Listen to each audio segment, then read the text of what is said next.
Alors par exemple, pour moi, l'extrémisme, ça n'existe pas. Là, depuis que je suis arrivé en France, j'ai entendu l'extrémisme. J'ai entendu un truc à Décathlon, je n'ai pas trop compris ce qui s'est passé. Tu vois? Ouais, plein de trucs, tu vois. Voilà, tu vois. Donc pour moi, ça n'existe pas, l'extrémisme. Alors les gens me disent, mais qu'est-ce qui existe pour toi? Je dis, c'est le culte sans la culture.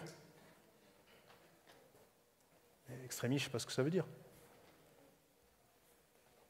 Ouais. Toi, tu renommes les choses tout de suite. Ah bon? Ah, ok. Remettre à plus tard. Ah non, ça n'existe pas, ça. C'est l'art de foirer sa vie. Bah oui. Faut appeler un chat un chat. Bah, si tu le fais un petit moment, au bout d'un moment, ça commence à devenir une constante. Et puis au bout d'un moment, bah... Merde, j'ai 30 ans. Ou 40, ou plus. Et alors? Ah bah rien, rien. Ouais. Ah bah arrête de regarder la timeline de Facebook et regarde la timeline de ta life. Et mets de l'actu là dans ta life en fait. Mais là c'est... Tu fais des choses que tu n'aimes pas pour des gens qui ne s'intéressent pas à toi. Ça n'a aucun sens. Tu vois? Et si c'est ta vie, là, ça change complètement. La défaite. Défaite, j'entends ce mot-là partout, dans toutes les bouches.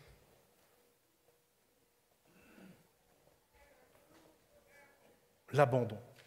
Il n'y a pas de défaite. Il n'y a que des gens qui ont abandonné. Là, je sens qu'il y a résonance. Pourquoi? Parce que personne n'est jamais battu jusqu'à ce qu'il abandonne. Je suis parti au championnat du monde, j'ai perdu. Je fais quoi? Je m'assois dans un coin, je boude? Non, je me dis, c'est quoi le feedback en fait? C'est quoi la leçon? Tu vois? Et je réfléchis, tu vois, et je me dis, en fait, il y a plein de choses à tirer de ça. Et ensuite, quand je capitalise, après, derrière, là, ça fait un super mariage. Le premier, il était fait pour te préparer, tu n'étais pas prêt encore. Ton taux de mariabilité, il n'était pas encore au top. Tu vois? Voilà. Donc, personne n'est jamais battu pour moi jusqu'à ce qu'il abandonne. C'est un choix mental, en fait. Et puis, un célèbre poète, quelqu'un sait de qui c'est ça?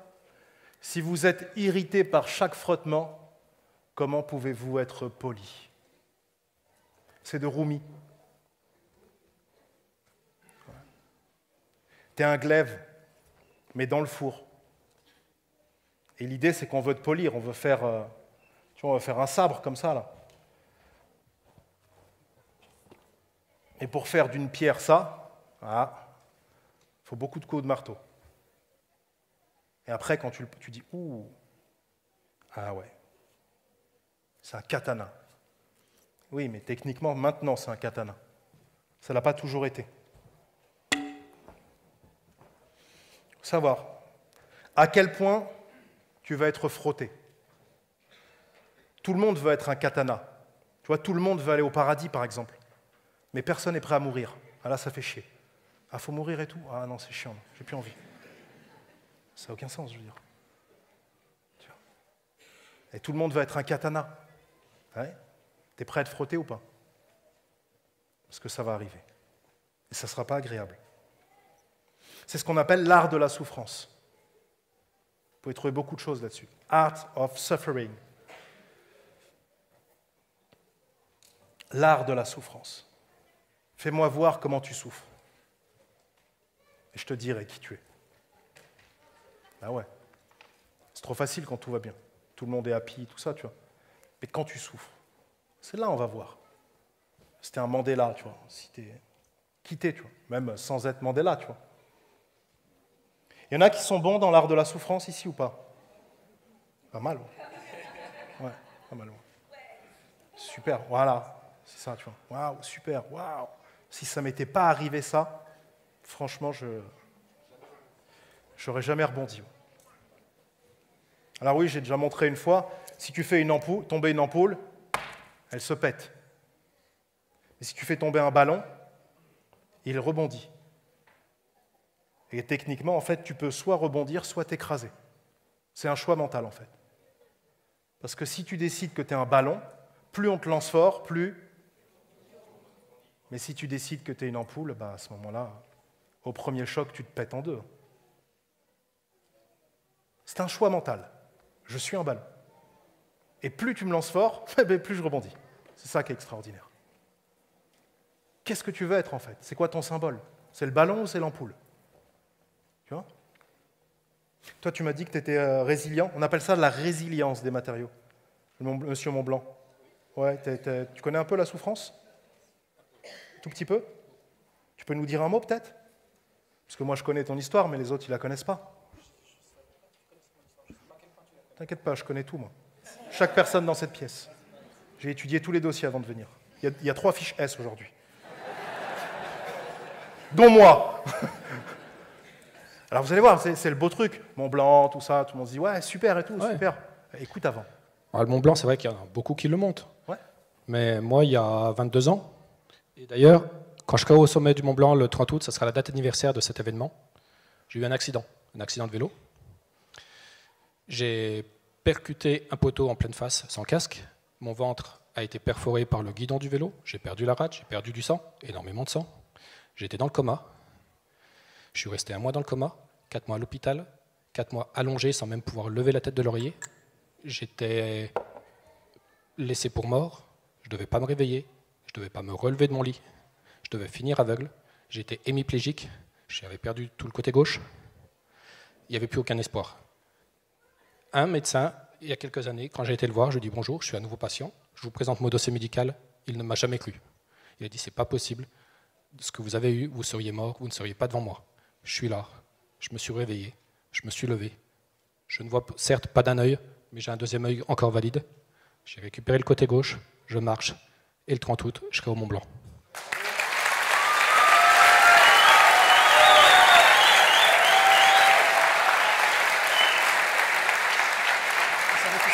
Bien sûr. Je m'intéresse à tout le monde. C'est tout, tu t'as pas du tout. Non, pas du tout. Jusqu'à la signature tout à l'heure. Tu vas monter le Mont Blanc, donc tu m'intéresses.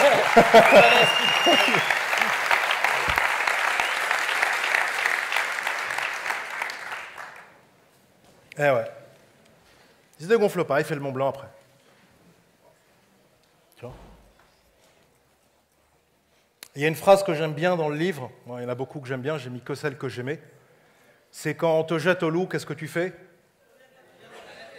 Tu reviens à la tête de la meute, mon pote.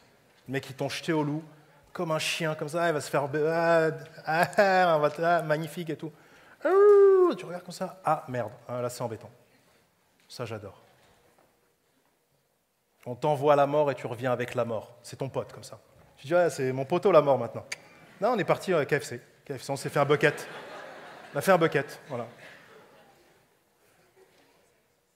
C'est autre chose, là. C'est un autre mindset. D'ailleurs, je ne me rappelle plus qui. On achetait un mec en prison. C'était Gandhi, je crois. Ouais, c'était Gandhi.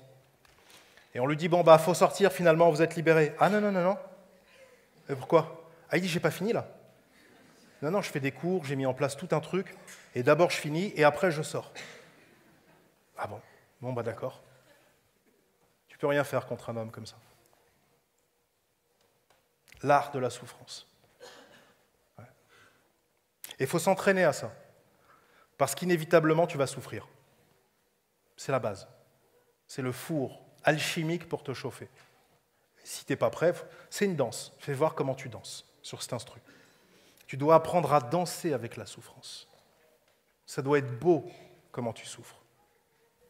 Tu vois? Ouais, tu l'aimes, tu vois. Moi, je suis parti avec Mehdi, qui est là, on est parti au championnat du monde. Il me dit, bah, maintenant que tu as perdu, on va faire quoi?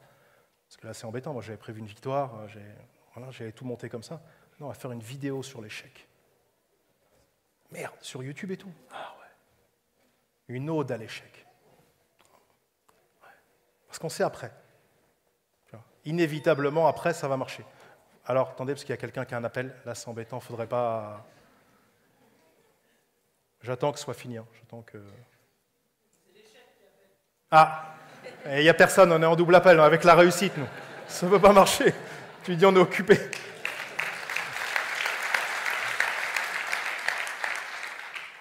Alors vous savez la différence entre un couple heureux et un couple malheureux? S'il y en a qui sont en couple, levez la main. Levez la main aussi ceux qui voudraient être en couple, peut-être un jour, qui espèrent, tant bien que mal. Alors, un couple malheureux a de la souffrance, mais il ne sait pas la gérer. Un couple heureux a la même souffrance, mais il la gère. Il l'apprivoise. Il la caresse comme ça. Il ne la domine pas. Tu ne domines pas la souffrance, tu vas te faire mal. Elle est très agressive. Tu ne la mets pas dans une cage sans manger. Tu la caresses comme ça. Voilà. C'est la différence entre un couple heureux et malheureux. Réserve vite ta place pour le prochain rendez-vous des membres du programme Booster d'Excellence et prépare-toi à rejoindre la tribu des plieurs de game.